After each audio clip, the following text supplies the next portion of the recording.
TPT+, la chaîne panafricaine des diasporas.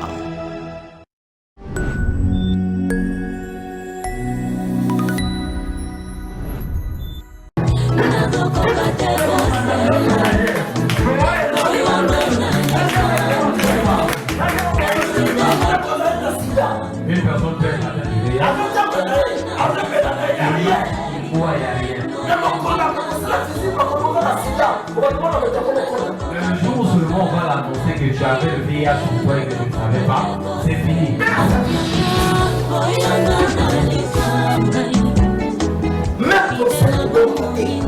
Même le cancer ne tue pas. Même les mots-là ne tuent pas. Si tu commences seulement à craindre la mort.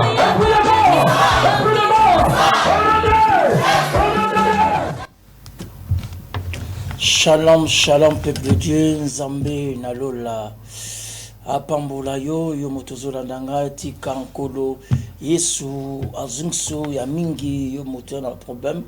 Et na yikolo bano thème na biso, comment le diable peut localiser quelqu'un, comment le diable peut détruire la vie d'un homme, comment le diable a commis sa moto, inutile na kata vie.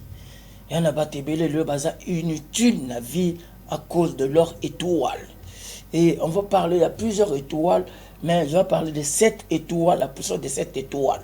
Et bien aimé, vous allez attentif pourquoi de 7 étoiles et de force d'étoiles, comment le diable localise les étoiles. À votre satos à la prière, tout bon de là, na kombo na Yesu, alléluia. Seigneur de gloire, na tiki tango na maboko na yo. On a tiki peuple no soazo la danga na maboko na yo. Tika nguya mulumo santo na yo ekita we. Nguya mulumo santo ne epambola we.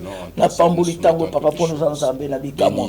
Aux ensemble oyo bongo na ete we. Na kombo na Yesu Masia, j'ai ainsi prié, victoire dans le nom de Jésus. Amen. Amen. Tozo tanga. D'abord, bien aimé le Seigneur, dans Matthieu 2, verset, deuxième verset à 9e verset, toujours kende mali malimbi tokoyoka ndenge kolo akusala. Lisons la parole de Dieu dans Matthieu 2, le verset 2. Et dire, où est le roi des Juifs qui vient de naître? Car nous avons vu son étoile en Orient. Tomoni étoile nayen. Kende papa. Et nous sommes venus pour l'adorer. Toi ponako nguma menaye vedi bazoya kapona ko nguma nini roi. Ya pourquoi ba mona ni ba mona étoile. Yo pe na kati ya vino na monde etene ba mona étoile na yo. Ya étoile na yo ikobe bisa vie na yo. Étoile monde etene ba yebaka étoile. Tango pharaon yebaki étoile. Alors baki fo ba manga bana tu ya mibali. Mais yebaki moto mo ngobota ma Moïse. Mais dans le monde, pas le monde, dans le monde, mystique, bah yebaki étoile mokozoyaka na kati ya mboka pona okangola. C'est pour ça que na kati ya mboka wana ba komo boma bana nyoso moke. Mama ya Moïse, azu Moïse a boxi Moïse na kati ya mayaki ma passé c'était des étoiles. Et tant moto zakana étoile okozala combattu na vie na yo. Moto zakana étoile balingake na mokilité. Moto zakana étoile vie ne ko kene liboso te. Mais Yesu il y avait des prophètes, il y avait des pasteurs. Il y avait tout le monde. Batutu basalaki. Mais le problème c'est quoi? Ba mage ba yebi roi botami. Yana bate mususu lelo na kati ya vie na bango. Yaya ba koma ba paralyser na vie na bango. Ba bela ba malade ba benga ménagine mwana botami abeli ménagite. Parce que mwana nazalaki nani na étoile. Ba yebi motoko zala moto monene. Il faut te bébé sa mwana. Au moins mwana muso komi kizenki. Mwana muso sa baby parce que étoile na papa kende balobi ni ba match na zolo bani. Le verset 3. Le roi Hérode, ayant appris cela, fut troublé et tout Jérusalem avec lui. Il assembla tous les principaux sacrificateurs et les scribes du peuple et il s'informa auprès d'eux où devait naître le Christ.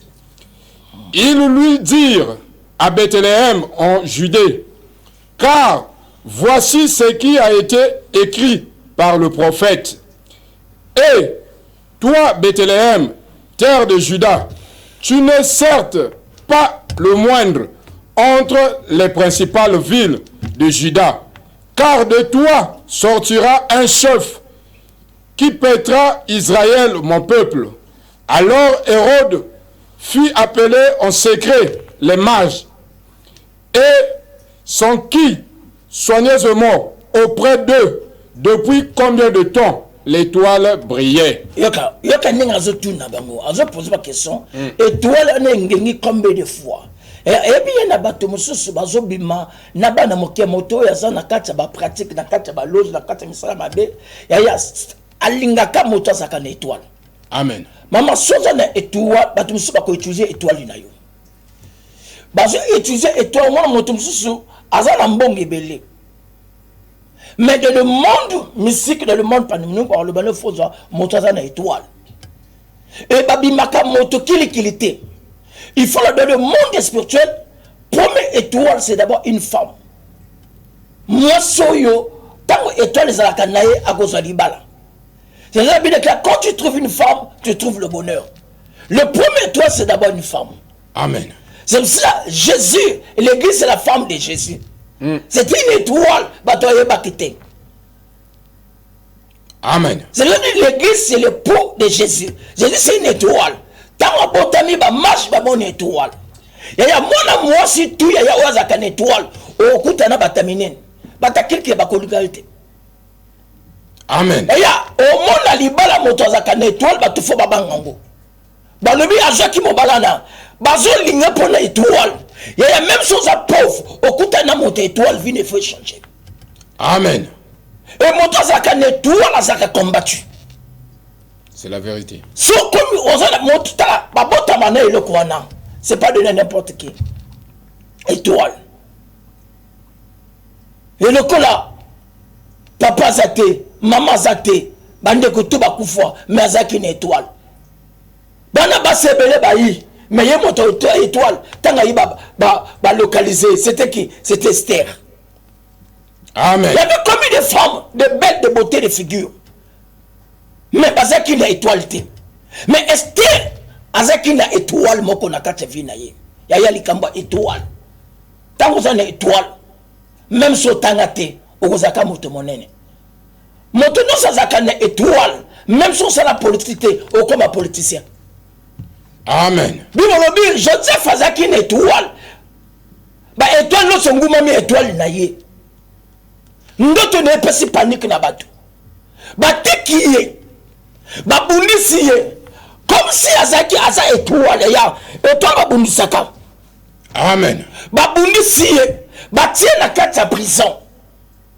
Tu sais pourquoi des hommes de Dieu les lobes azoko ya pourquoi? Parce que le diable savait Joseph azaki une étoile. Comme si ateke bakoki koboma ete bateke na maboka ya roi moko na Potiphar comme lingaye. Bah le point qu'on neutraliser et le qu'on aille parce que mon éternel va y étoile il y a Joseph. Amen. Comme c'est mon monnaie. Amen. Alors comme un gouverneur mais il y a mon cas je batté. Fallait pas compte esprit de compte na kata moi ça il y a Potiphar. Pour nous causer la il y a na bato musu tango ça la rapport sexuel. Bah je ben étoile na yo. Bah ben étoile non bah bakise esprit moko ya mabedi moko.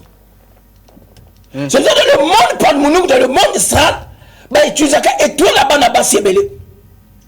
Nombre de rapports aux autres là-bas, nombre de rapports, nombre des esprits aux autres là dans la vie à bateau. C'est pour ça que bah c'est dans Zambé et belé bah pour ma étoile là-bas on a bassi. Même ça je matin na pour Zambé et là quoi sa ministère les akabassi. Amen, c'est la vérité. Parce que bah il y a des étoiles à moto qu'on dinga. Et Joseph était révélé. Joseph a pas commis na Potiphar. Moi c'est à Potiphar. Na moi si na ye. Alors bien qu'on sala ndengeni. Il faut la coller makambo. Ya bako koso makambo na vie na yo. Bako bundisa yo. Bako sala ndenge noso ya. So za na étoile. Balinga te okomata. Amen. Amen. Même si bokangi mai ekobima nango. Pourquoi ekobima? Parce que oza étoile. Ya babundisa ka étoile te. C'est pour ça que ils te feront la guerre, mais ils te vaincront pas. Amen. Au moins, il va te belé, bazobundi sabango, bazolonga bangote, bazaba étoile yo nzambe. Yem sanga je vais faire la politique wa papa. Il est prisonnier, abimi bala moko comme gouverneur. Montazaka une étoile, il peut devenir président de la République. Amen. Ah ça. Bible lobby tango ba boti Yesu. Yesu c'est la politique té. Mais ba lobby le roi. Abotami. Il y a ba juif abotami. Et troublé même pourquoi et ça étoile. C'est pas tout le monde qui peut être étoile.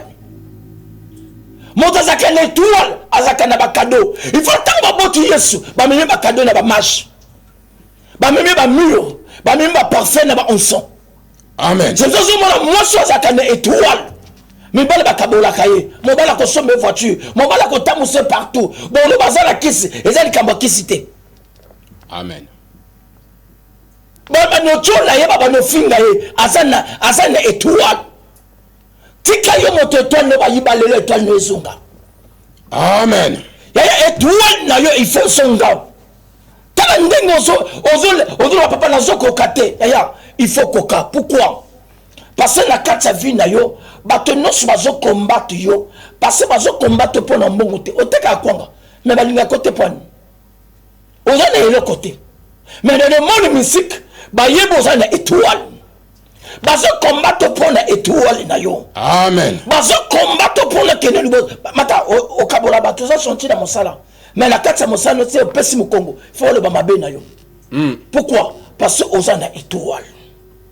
Montazaka na étoile à Mataka. Même si basal. Erreur de l'ebo pour manga batutu. Pour na yo famille na bino toujours kufa.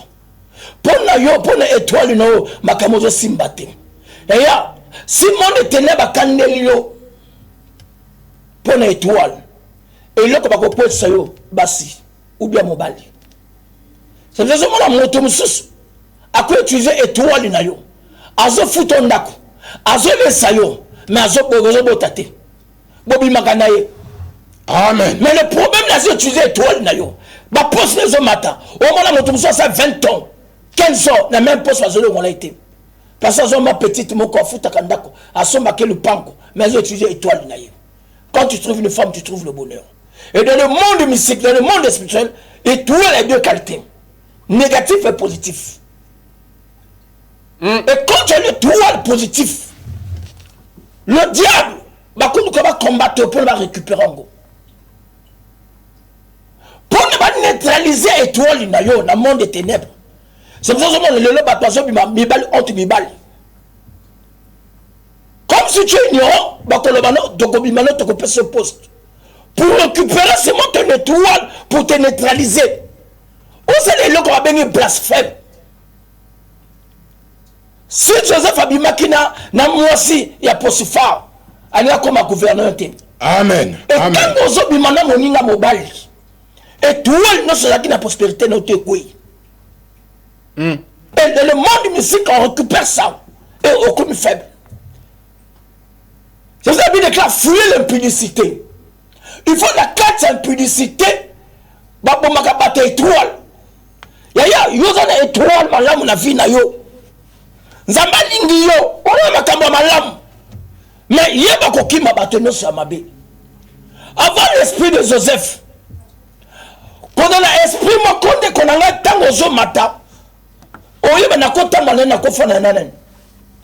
Mobali tuté babi makanayi. Et mobali tu ba fona kanaite. Moi si tu ba fona na été. Nanga lo banayo motozo na ndanga yaya. C'est pour ça que Israël se déverse mon amour se faut balayer. Bango bazo banga peut-être tu as une étoile. Amen. Likambo étoile. Moi sinon ça zakane étoile akenda kalibuso. Amen. Na lingi étoile na yo kufwa enginga e mata. Moto zakane étoile balinga kaete. On a balinganga la famille nangate. Ya oui. Dans le monde spirituel, ba yebi oza moto monene. Je dois abundate. Mais azake étoile. Bazo bange vaillant héros. Abundate. Pour le tel nengenga. Zama de bakene ndaka papa no kene bonzanga loi établie. Amen. Amen. Yoza na étoile ya. David avait une étoile. David n'avait pas une père spirituelle. David a dit moto te mais azaki une étoile. Étoile ngengi zamatini prophète que le sope oui. Le pe étoile ne konginga. Bato no soazo buniso na famille no bakolonga yote yaya. Nzamba bengo na makamba minene. Mais faiblesse ya mokili ezo permettre yo au comme impudique. Ezo permettre yo au comme na facilité. Tant que kota na vie il y a impudicité, la vie il y a sexe, c'est fini. Le diable a longué. Amen. Le diable a kabato kaka sexe. Bazo Samson a sexe parce qu'il était étoile. Tout ça il faut te tiner moto. Moto est secret naïe. Il faut la secret naïe qui n'a qu'à ce qui était étoile. Étoile les ont embêté bateau. Tika étoile naïo, embêté famille mobimba. Étoile Yesu Masia, embêta vie à Hérode. Hérode était mal à l'aise. Bible lobi Hérode a luki bato. Bokene bomanga moto là. Bobo manga ye. Il faut la zalanga moko. Na famille na bino noko na bino na posa zaka ye moko riche. Noko na bino na posa ye moko za marié. Ni na kati ya famille bona famille beleka moto moko za na mbongo. Bino to zaka la simana ye. Et moko la ko kufa ba le te pe ko koma pauvre. Parce qu'il a une étoile négative. Étoile négatif et ça va étoile wana bata lukaka par la force bakene sokola yo okene bimana motaliboma okene bimana corps omo batu musu bimana ba ebembe batu musu bimana batama boma bazo luka étoile faible mais c'est une étoile mais c'est un faible mais yana batu musu botama na étoile. Amen. Intouchable. Et tant botama une étoile aux la pasteur tant aux mata remarquez biso rebelle ba pasteur rebelle ba trazo quoi c'est biso ka ba sœur montayi na église partenaire akoya ka papa na respect amo sunga yo o kaza partenaire mais ba tinde pour na ka neutraliser toi na yo akosele to bimana yo yo motako bebe sango kombo na yo. Amen. Tu sais combien de pasteurs le baso là. Il y a battu la étoile. Bakim sa Yesu. Montazakane étoile. Asela la matalanate. Montazakane étoile. Azala caché. Montazakane étoile. Azaka fiona ye. Bodinga te akobonga kaka. Yaya même si bouté ou meli nango akobonga. Bible Joseph a fait ça 13 ans en prison. 13 ans. Il était sûr de lui. Joseph était sûr de lui. Nengana le bano mama yo faut la sûr na yo. Tika vie akokota lelo. Ba sokola kayo. Okota na babilo komoko eza la tina te. Ba so ba cérémonie même dans son cérémonie il n'est même pas initié à une cérémonie te. Aya tango étoile ya Moïse ngenga ke pela ki mokolana. Eza mokola Moïse abomaki en Égyptien. Moïse abima. Nzamba pese famille mobimba. Nzamba pese mwasi. Nzamba pese Jétro. Nzamba pese bateau. Moïse a qui maël était. Mais Nzamba ptinge une étranger. Jétro. Yaya quand tu as l'étoile. Même son tangate. Cabinet na yo. Nzamba continue bata maël. Nzamba continue ba Aaron. Moïse bégayé. Mais il avait Aaron côté de lui. Lazare peut même interpréter. Montazaka étoile, Zamba continue ba secrétaire, Zamba tine ba conseiller pour la mission à la tinda sur la terre. Amen. Parce que tu as une étoile. Celui qui a une étoile, n'a pas tanga et belé ba kozala simanaye. Les kamba étoile, les ali kamba de qualité, les ali kamba spiritualité. Cet monde, tu dois vivre dans un monde de spiritualité. Étoile na yo. Yaba étoile ba tumusu ba kanga. Pourquoi bakanga abimana motomoko ou bien moto a dévergé papa moka yaki la kati misala mabe kaka ndokaye baka moto zaka étoile. Amen. Ou bien moto zala molimo santo babi moto zala étoile ana 15 ans batine yaya moko à 28 ans ya monde de ténèbres na monde de ténèbres zana âge fixé. Et à une année, premier jour de Kazalaka, 2 ans, 3 ans, 4 ans, 5 ans, par rapport à la catégorie. Bakotine a 28 ans, propre, que ne makana mwana anam. kene de verger zo makila na ye memango et moto azaka na monde moto azaka na étoile babumisaka esprit na ye bakoza esprit na yo batongo na kati ya statue bazwi esprit ya kindumba batii yo. Amen. Et na kati ya libala moto azaka na étoile ntango babalaka ye ezalaka na deux familles, famille ya mobali na famille ya mwasi. Et na deux familles na bandoki bazalaka na deux familles bayokanaka. Amen. Ntango bazoyokana nde bazomona na miso kote babali oyo bakoyoka mpe na butu kaka ndenge ofanda bakoloba na ye tokozwa bango na la mairie papa moto azalaka neto bazwaka ebongo. Amen. C'est ça azomona lelo bakretien ebele bakomi na divorce ka na kati ya dot babunisaka étoile na ye bimolobi oyo nzambe akangaka moto akofongola te mais bapamba oyo bino na kati ya église tala côté diable azwaka bato na la mairie. Il faut la Dieu, il est pour le meilleur, mais pour le pire c'est le diable. Mais dans la mairie pour le meilleur, pour le pire. Le pire bah quand ici esprit il y a étoile faible même c'est étoile nabino. Maman pour nous récupérer étoile na yo il faut comprendre motayebi les spiritualités motayebi service il y a délivrance. Et c'est pas tout le monde qui a la capacité de délivrer quelqu'un étoile na ye. Là la batebe bazo sambela ba étoile na bango là.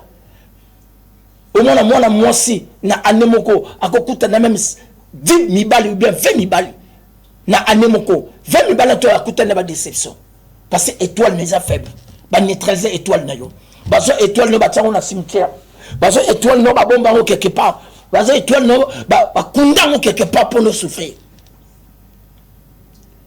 Bakunda étoile à Joseph, mais la force de Joseph c'était la prière. Amen. Joseph la carte faiblesse la carte passe il n'a pas cherché de bénécoute. Mais il était toujours fidèle avec le nom de Jésus. Il était toujours fidèle la carte à prière. Il était toujours fidèle. Mais yo, tant que vous avez déception moko, au comme vous encore alliance musus, ba sokola yo na mungwa. Basolo ba cérémonie oyo se yebi même pas batyo bablo ka chemisel yaya chemisel azanan c'est les faussetés bablo ko to bateka ka batwana oh oui les chemisel ce n'est pas chemisel ça ne compte pas dans la spiritualité dans le même dans le monde astral même dans le monde mystique ba se ka batebele bato ba sala ba savoir bablo ka kilkana. Toi tu es pas initié tu vas utiliser quel savon tu es même pas initié que écoute il y a des biloko comme ça dans l'église bazo sala ba passer ba sango passer comme dans sala ba teyi ba moni côté zo futa te offrande tika to créer biloko to créer ba jus na kati ya église to créer ba mai to créer ba biloko moko pour na kolia bato ba mbongo. C'est un commerce. Mais dans la spiritualité nous n'avons pas besoin de trucs là. La spiritualité est vaste. Il faut comprendre il y a notamment laquelle est spiritualité. Il y a la spiritualité négative et la spiritualité positive. La spiritualité, on veut utiliser quelle spiritualité. Si c'est vrai qu'il y a une étoile de Jésus-Christ, au côté de sa souffrance, après le malheur vient le bonheur. Il faut le bamabé na yo. Montakoye ba le passé na yo. Montakoye ba le présent na yo. Mais montakoye ba futur na yo te. Futur na bo mama. Amen. Amen. Montamoka yeba kite futur. Il y a Joseph. Ba yebi te teke to bomiye.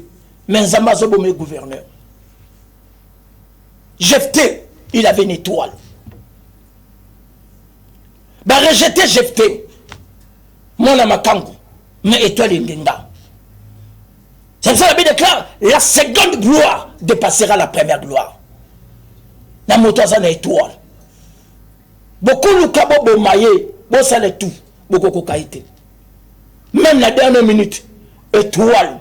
Il y a Samson ingangé, akufa yemo côté, akufa la ba Philistin. Moto ça une étoile. Atika kaba elimbo.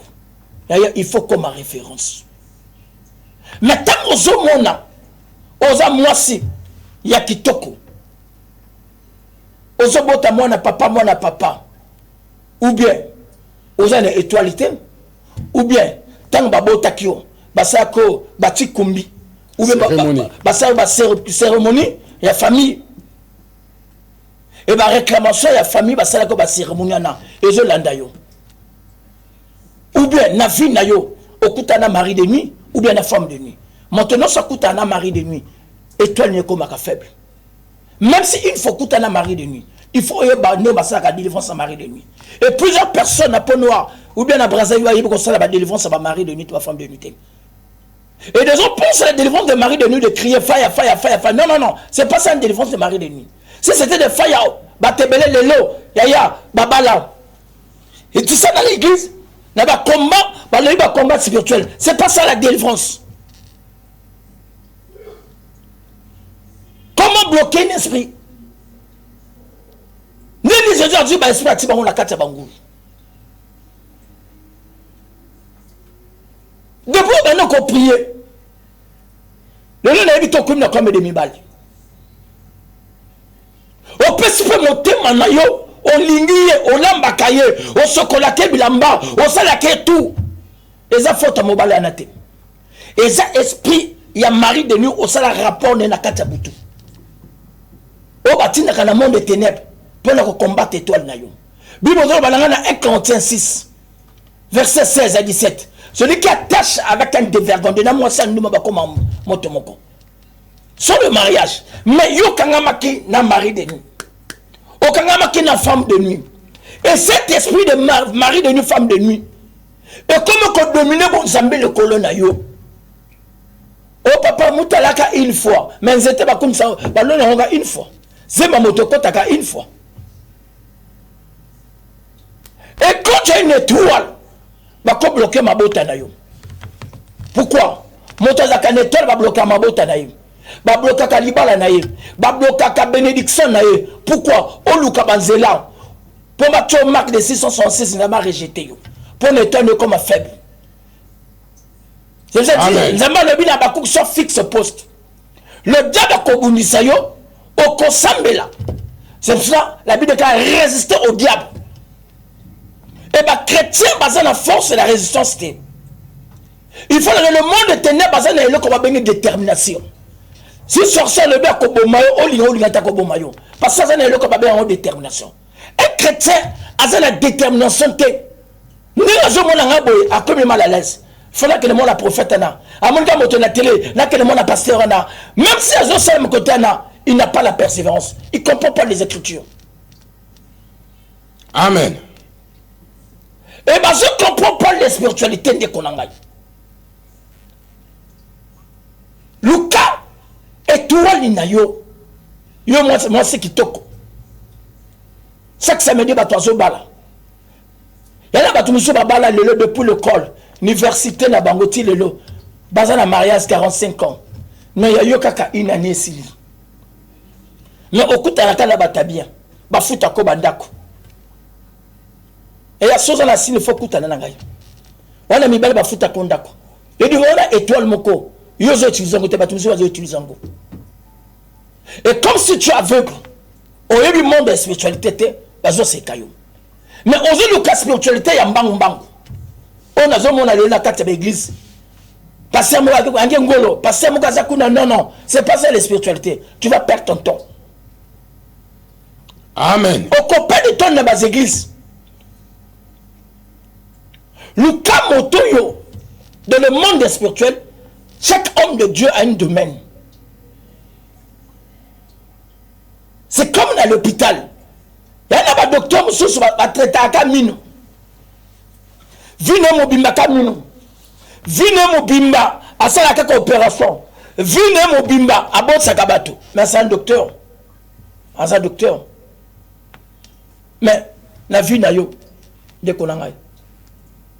Tala ba di photos de leka. Oza nda kalibala. Mobala peut sa kombonga popote. Mais argent de pose za la raté. Wana nda kalibala. Mais non so sala ki simba kate.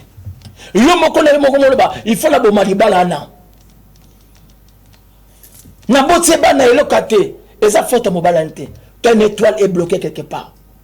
Si ça bloqué té dans le monde de forêt, ou bien bloqué dans le monde des rivières, ou bien dans le monde des lacs, ou bien dans le monde de mer, ou bien dans le monde de feu, ou bien dans le monde poubelle. Bako kango pe na kati nzungu ya famille na bino étoile na yo. Nzungu ya famille. Bazo étoile no ba bloka. Eza le kola mona punda. Azaki na singa, azaki na étoile. Mais azaki na limitation. Azo liaki kama titi tout et tout na ya azo avancer te. Amen. Et Yesu atindi ba disciple na boki ne longola ngai parce que Yesu amoni localisation étoile. Si vous patou ni bino bo binga monte na tindi bino. Et tant que bimise na kati ya village na kati ya mboka. Yesu amati na kati ya mona punda. Osana, Osana, vie à moto changer.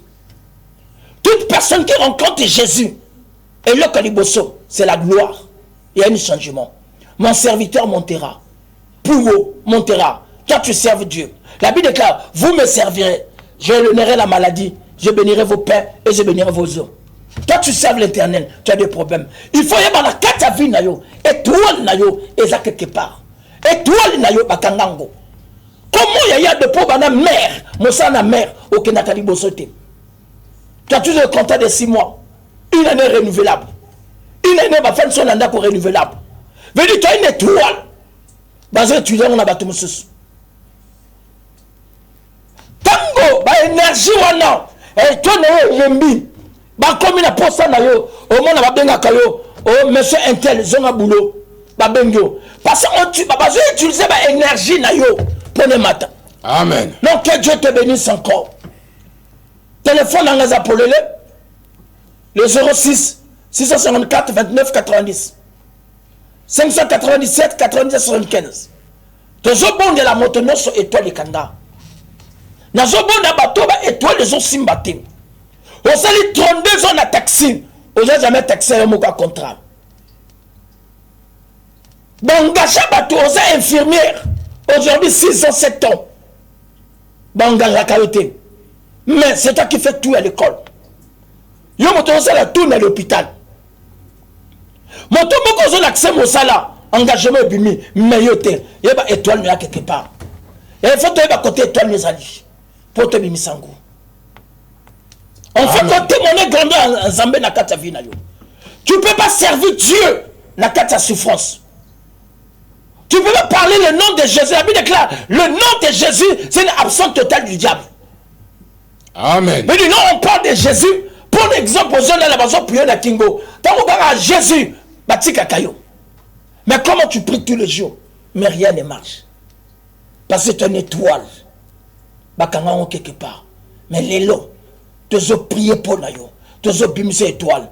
Tant qu'on a bien abisso papa Pascal Joloba Maloba. L'humour n'a pas pour le la télé ben abisso tu peux prier pour Nayo. Tant que papa Pascal Joloba. Là, presque, le prophète a tout dit. C'est des choses que nous avons souvent l'habitude d'ignorer. Mais c'est la vérité. Aujourd'hui, il y a des frères, il y a des sœurs dans la famille, ils sont beaucoup combattus. Toi, tu te dis, mais pourquoi seulement moi? Oui, ils savent le pourquoi seulement toi. Parce qu'en toi, il y a quelque chose que Noko, ou je ne sais pas qui, membre de la famille, a vu qu'avec ma nièce, ou bien ma fille là, si je la laisse, demain, elle sera une grande personne.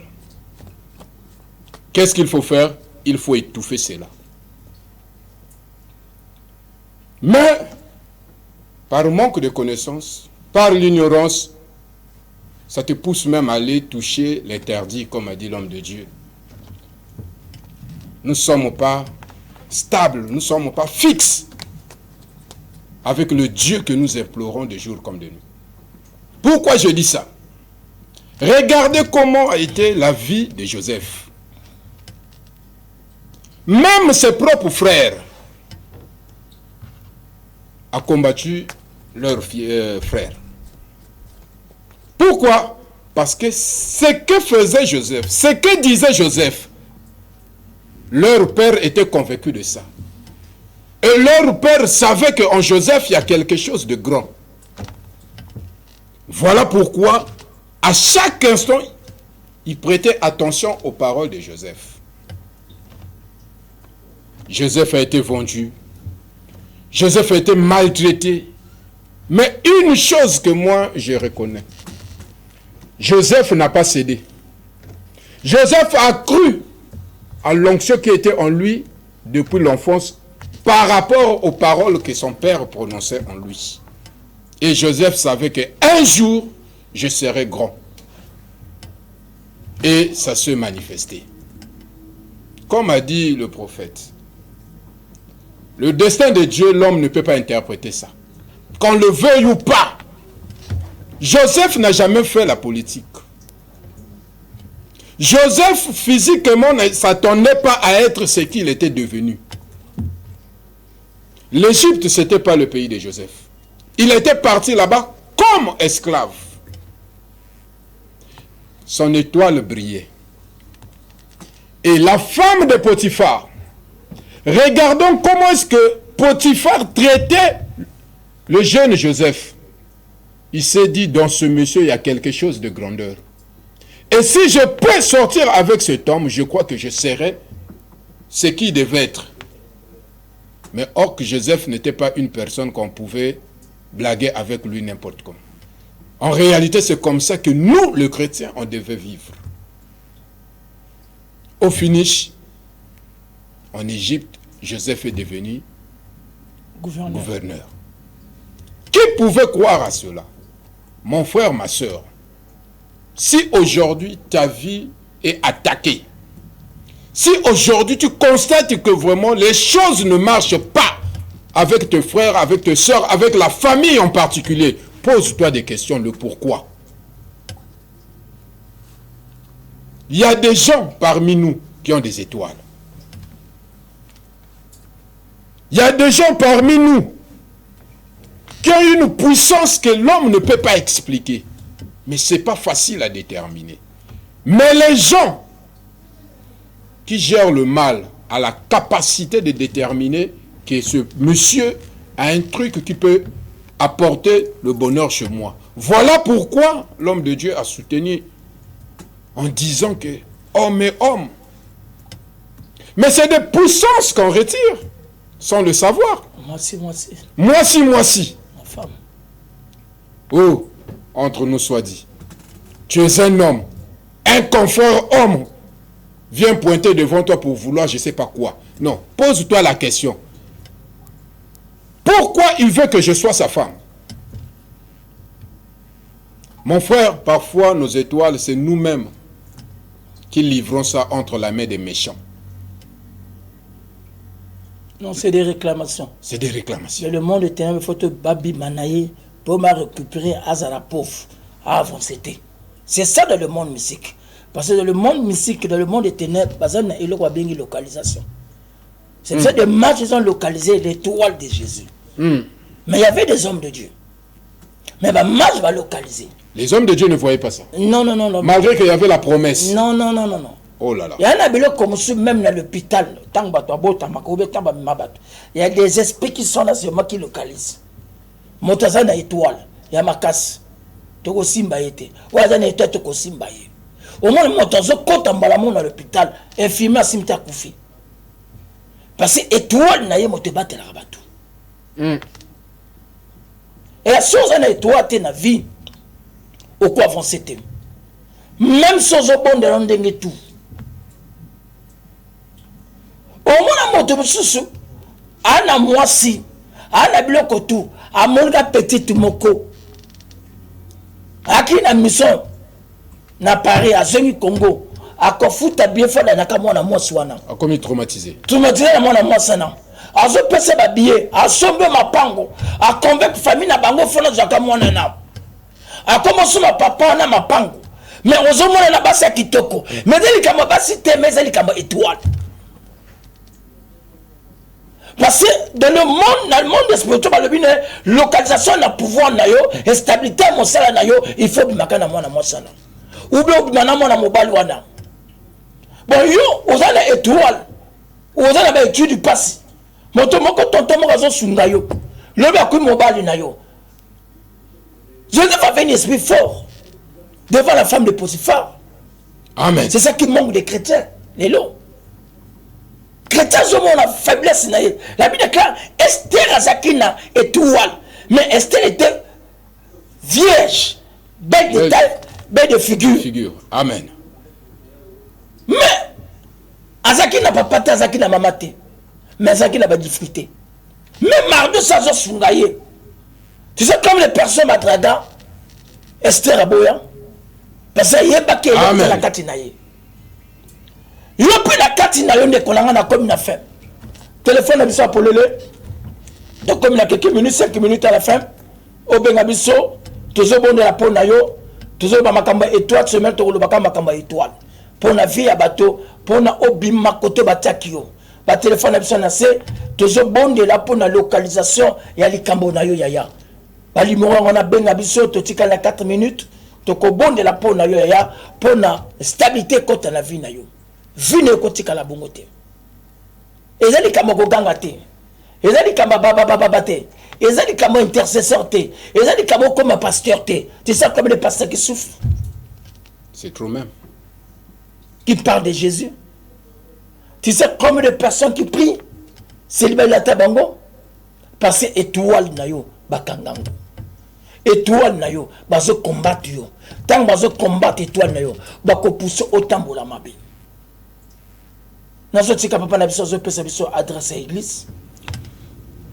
L'église, la gloire de Jésus-Christ, est située à Ngoyo Maïnga, précisément l'arrêt La Chine. Quand vous quittez le grand marché plutôt, excusez-moi, vous arrivez à Maïnga après l'arrêt Faubert, c'est l'arrêt La Chine.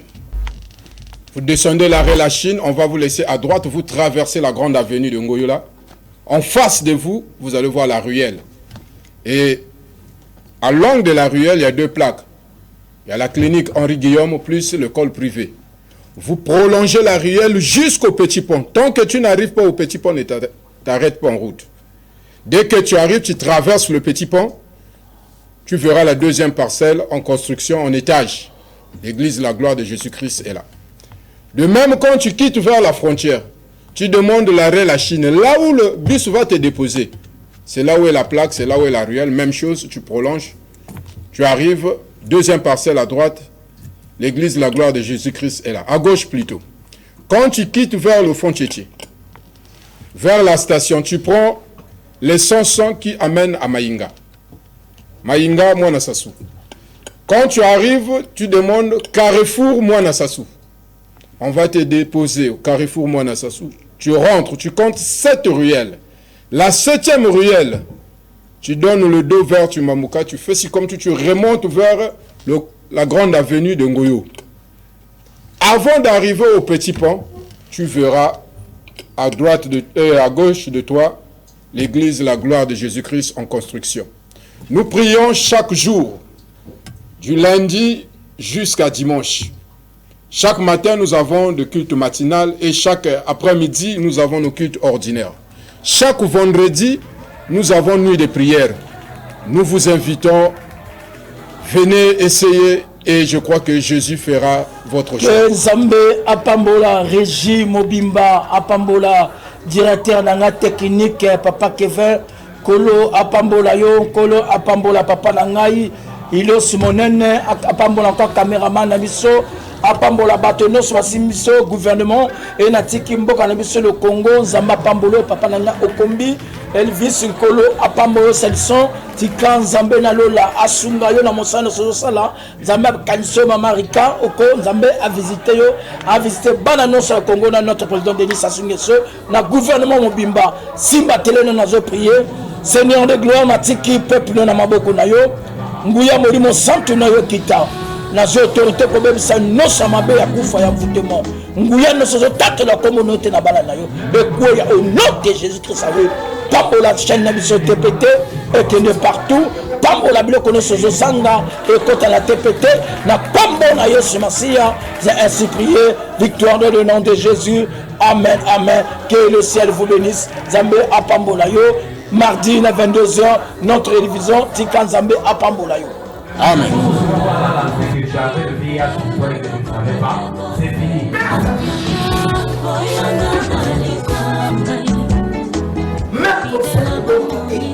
Même le cancer ne tue pas.